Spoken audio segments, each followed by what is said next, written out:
Welcome to Fortune Forecast, and you are in my book playlist, where we are about to start on a book titled The Book of Life. I am Daisy, your hostess, and if you're new to my channel, welcome, and to our Fortune community, welcome back. Looking forward to seeing what this author has to bring to us in this book. So if you're ready to get started on the book, go to the description and hit that timestamp. I'm going to spend a minute here to share some background on this author.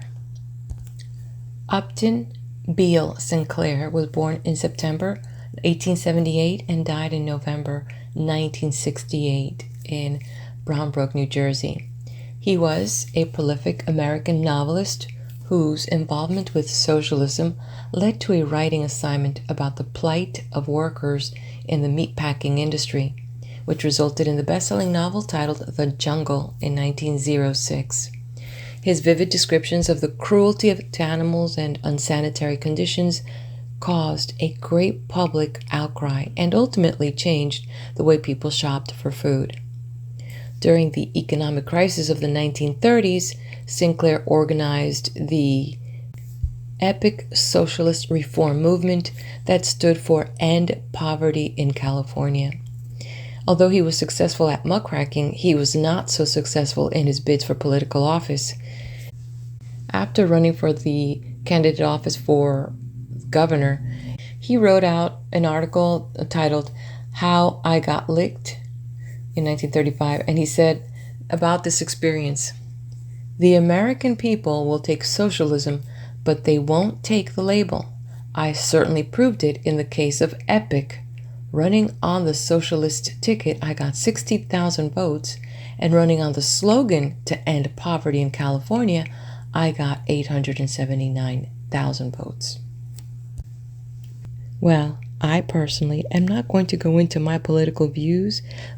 If any one of you have been following me, I was mayor for our city of Lake Helen in Florida, and I could tell you one thing. People get all excited about stuff, and they are so enraged and outspoken.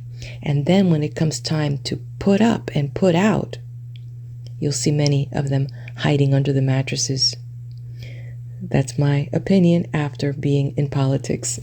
Okay, so let's take a look at what Mr. Upton Sinclair will reveal as he addresses the cultivation of the mind and the body and tries to answer very tough life questions through this book titled The Book of Life. It was published in 1921 by the Payne Book Company. The book itself has 2 volumes. One is titled Mind and Body, and the second one, Love and Society. Let's get started with his introductory. The writer of this book has been in this world some 42 years. That may not seem long to some, but it is long enough to have made many painful mistakes and to have learned much from them. Looking about him, he sees others making these same mistakes, suffering for lack of that same knowledge which he has so painfully acquired. This being the case, it seems a friendly act to offer his knowledge minus the blunders and the pain. There come to the writer literally thousands of letters every year asking him questions, some of them of the strangest. A man is dying of cancer, and do I think it can be cured by a fast? A man is unable to make his wife happy, and can I tell him what is the matter with women? A man has invested his savings in mining stock, and can I tell him what to do about it? A man works in a sweatshop and has only a little time for self-improvement, and will I tell him what books he ought to read? Many such questions every day make one aware of a vast mass of people, earnest, hungry for happiness, and groping as if in a fog. The things they most need to know they are not taught in the schools, nor in the newspapers they read, nor in the church they attend. Of these agencies, The first is not entirely competent, the second is not entirely honest, and the third is not entirely up to date. Nor is there anywhere a book in which the effort has been made to give to everyday human beings the everyday information they need for the successful living of their lives. For the present book, the following claims may be made.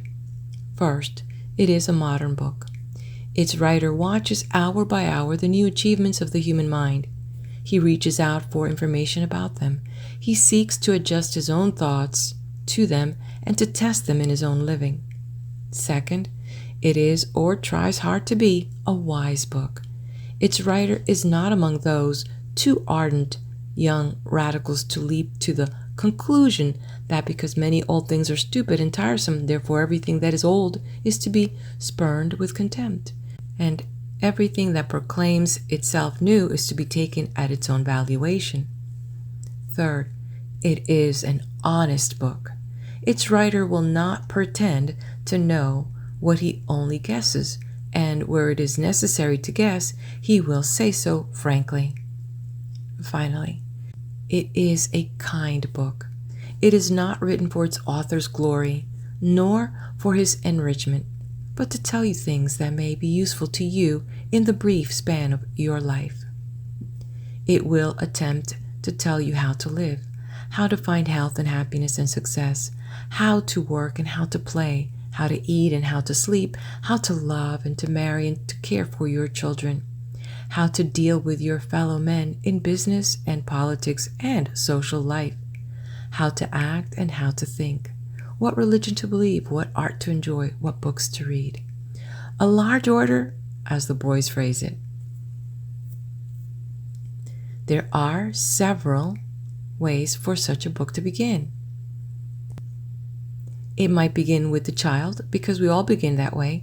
It might begin with love, because that precedes the child. It might begin with the care of the body, explaining that sound physical health is the basis of all right living, and even of right thinking.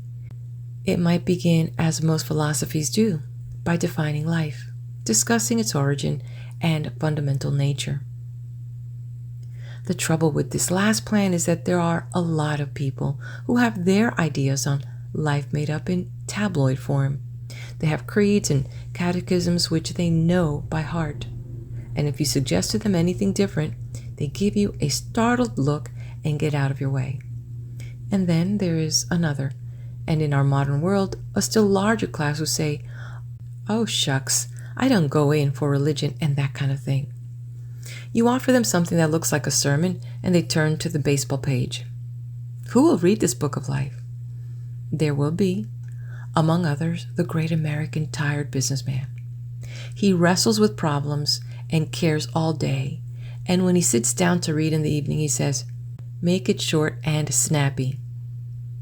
There is the wife of the tired businessman, the American perfect lady. She does most of the reading for the family, but she has never got down to anything fundamental in her life, and mostly she likes to read about exciting love affairs, which she distinguishes from the unexciting kind she knows by the word romance. Then there is the still more tired American working man, who has been speeded up all day under the bonus system or the piecework system and is apt to fall asleep in his chair before he finishes supper. Then there is the working man's wife, who has slaved all day in the kitchen and has a chance for a few minutes' intimacy with her husband before he falls asleep. She would like to have somebody tell her what to do for croup, but she's not sure that she has time to discuss the question whether life is worth living. Yet, I wonder, is there a single one among all these tired people, or even among the cynical people, who has not had some moment of awe when the thought came stabbing into his mind like a knife? What a strange thing this life is. What am I, anyhow? Where do I come from, and what is going to become of me? What do I mean? What am I here for?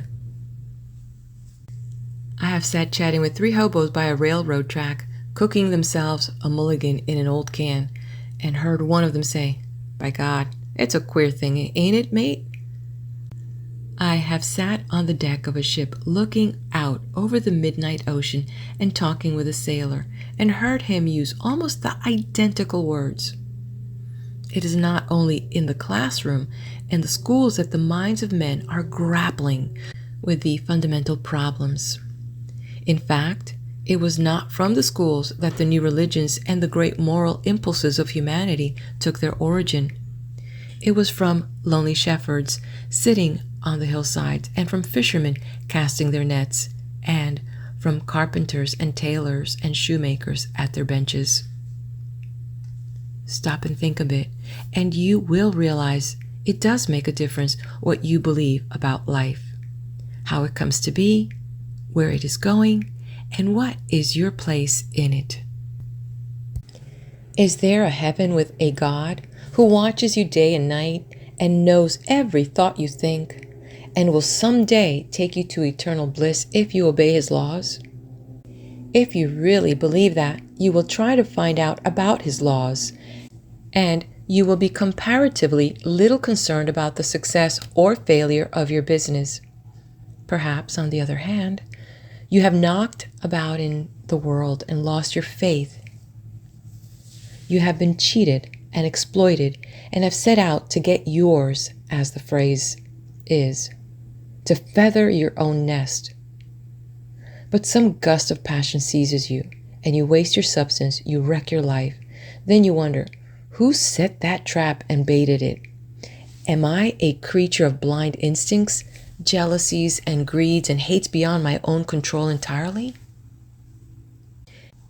Am I a poor, feeble insect blown about in a storm and smashed? Or do I make the storm, and can I in any part control it? No matter how busy you may be, no matter how tired you may be, it will pay you to get such things straight, to know a little of what the wise men of the past have thought about them, and more especially what science with its new tools of knowledge may have discovered. The writer of this book spent 9 years of his life in colleges and universities. Also, he was brought up in a church, so he knows the orthodox teachings.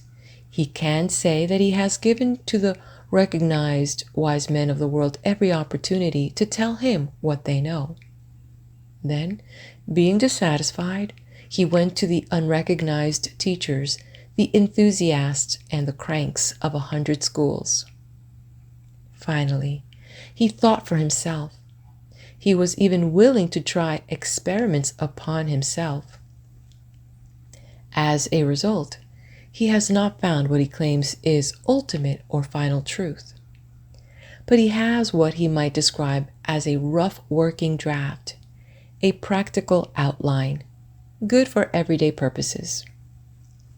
He is going to have confidence enough in you, the reader, to give you the hardest part first. That is, to begin with the great fundamental questions. What is life, and how does it come to be? What does it mean, and what have we to do with it? Are we its masters or its slaves? What does it owe us, and what do we owe it?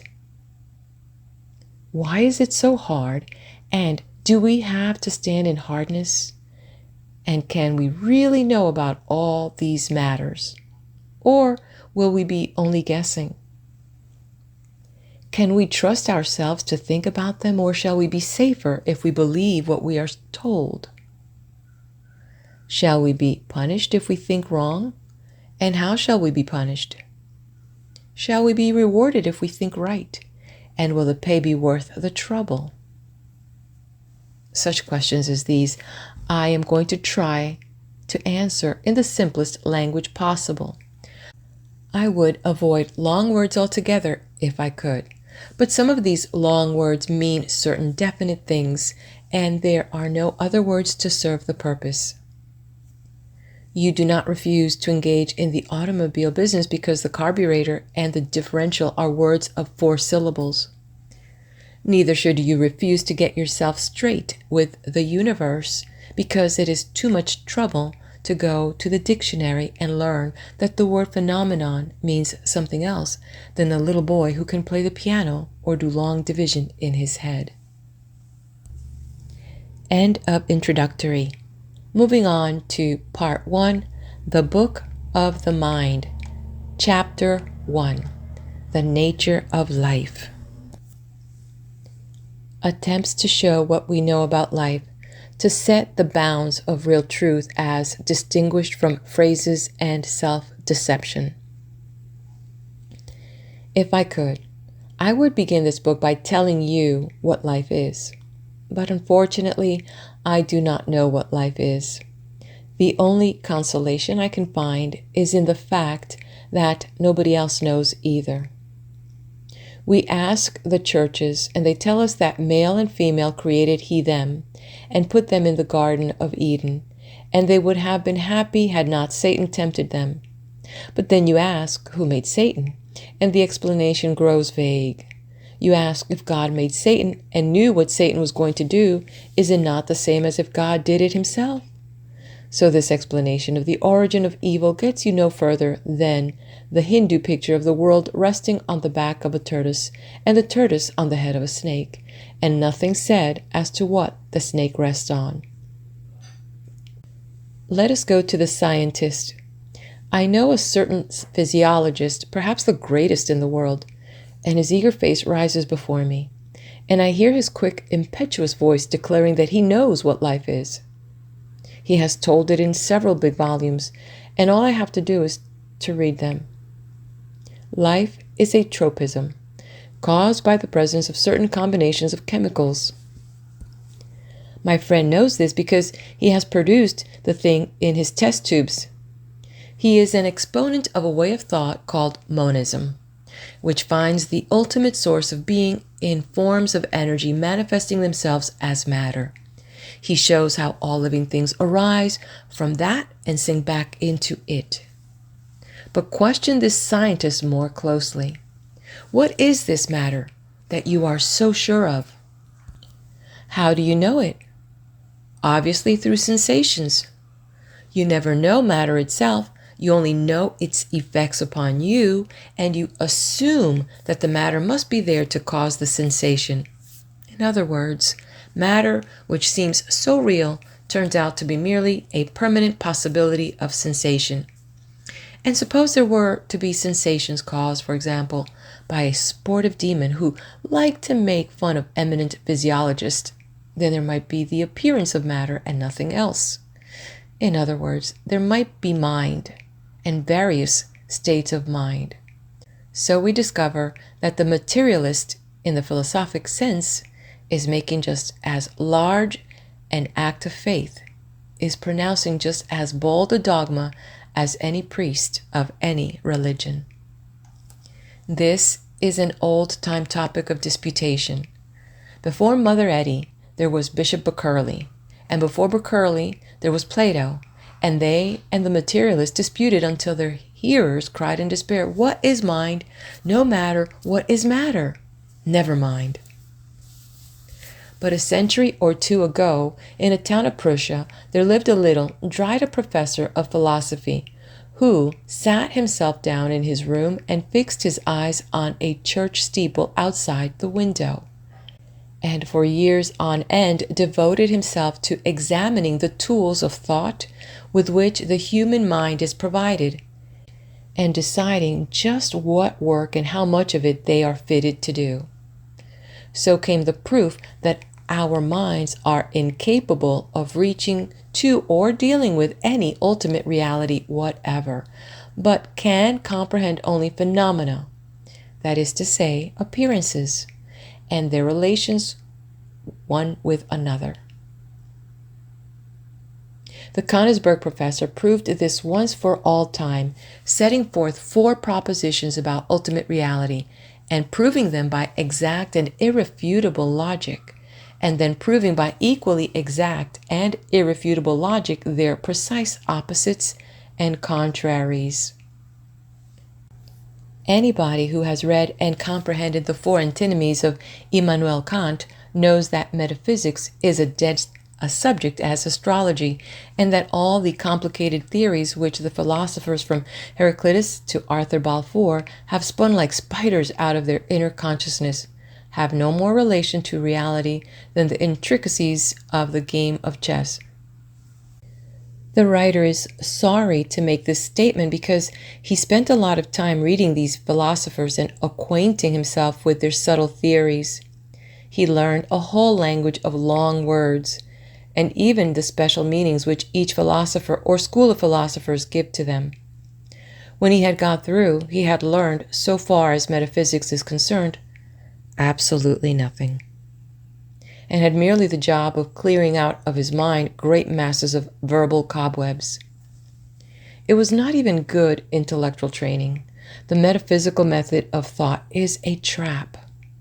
The person who thinks in absolutes and ultimates is led to believe that he has come to conclusions about reality, when as a matter of fact he has merely proved what he wants to believe. If he had wanted to believe the opposite, he would have proven that exactly as well, as his opponents will at once demonstrate. If you multiply 2 feet by 2 feet, the result represents a plane surface or figure of 2 dimensions. If you multiply 2 feet by 2 feet by 2 feet, you have a solid or figure of 3 dimensions, such as the world in which we live and move. But now, suppose you multiply 2 feet by 2 feet by 2 feet by 2 feet. What does that represent? For ages, the minds of mathematicians and philosophers have been tempted by this fascinating problem of the 4th dimension. They have worked out by analogy what such a world would be like. If you went into this 4th dimension, you could turn yourself inside out and come back to our present world in that condition, and no one of your 3-dimension friends would be able to imagine how you had managed it, or to put you back again the way you belonged. And in this, it seems to me, we have the perfect analogy of metaphysical thinking. It is the 4th dimension of the mind, and plays as much havoc with sound thinking as a physical 4th dimension would play with, say, the prison system. A man who takes up an absolute, God, immortality, the origin of being, a first cause, free will, absolute right or wrong, infinite time or space, final truth, original substance, the thing in itself. That man disappears into a 4th dimension and turns himself inside out or upside down or inside foremost and comes back and exhibits himself in triumph. Then, when he is ready, he effects another disappearance and another change, and is back on earth an ordinary human being. The world is full of schools of thought, theologians and metaphysicians and professors of academic philosophy, transcendentalists and theosophists and Christian scientists who perform such mental monkey shines continuously before our eyes. They prove what they please, and the fact that no 2 of them prove the same thing makes clear to us in the end that none of them has proved anything. The Christian scientist asserts that there is no such thing as matter, but that pain is merely a delusion of mortal mind. He continues serene in this faith until he runs into an automobile and sustains a compound fracture of the femur, whereupon he does exactly what any of the rest of us do, goes to a competent surgeon and has the bone set. On the other hand, some devoted young socialists of my acquaintance have read Haeckel and Itzken and adopted the dogma that matter is the first cause and that all things have grown out of it and returned to it. They have seen that the brain decays after death. They declare that the soul is a function of the brain, and because of such theories, they deliberately reject the most powerful modes of appeal whereby men can be swayed to faith in human solidarity. The best books I know for the sweeping out of metaphysical cobwebs are The Philosophy of Common Sense and The Creed of a Layman by Frederick Harrison, leader of English positivists, a school of thought established by Auguste Comte. But even as I recommend these books, I recall the dissatisfaction with which I left them, for it appears that the positivists have their dogmas like all the rest. Mr. Harrison is not content to say that mankind has not the mental tools for dealing with ultimate realities. He must needs prove that mankind never will and never can have these tools. I look back upon the long process of evolution and ask myself, what would an oyster think about positivism? What would be the opinion of, let us say, a young turnip on the subject of Mr. Frederick Harrison's thesis?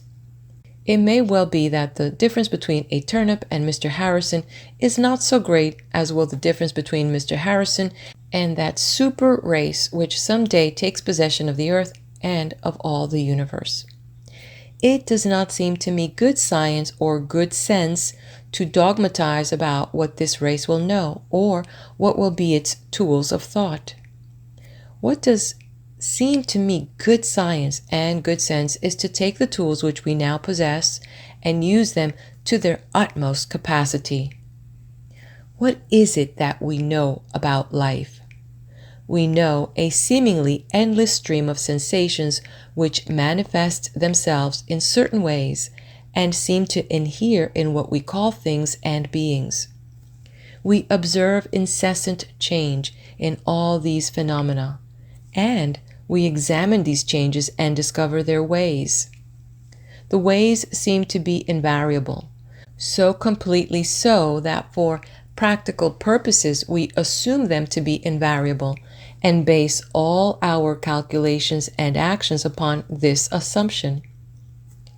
Manifestly, we could not live otherwise, and the spread of scientific knowledge is the further tracing out of such laws, that is to say, the ways of behaving of existence, and the extending of our belief in their invariability to wider and wider fields.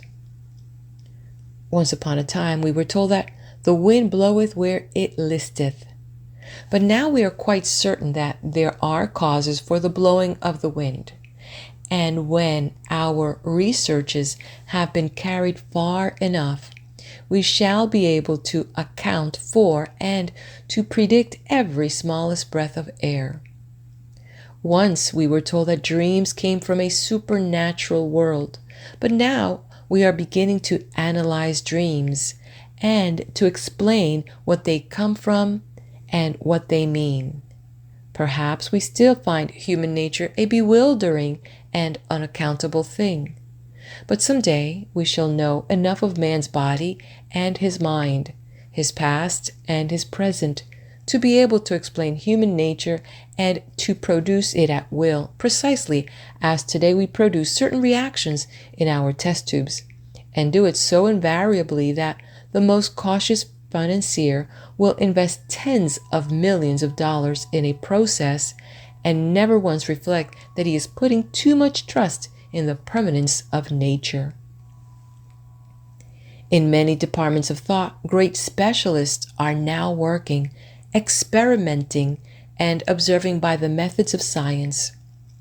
If in the course of this book we speak of certainty, we mean, of course, not the absolute certainty of any metaphysical dogma, but the practical certainty of everyday common sense, the certainty we feel that eating food will satisfy our hunger, and that tomorrow, as today, 2 and 2 will continue to make 4.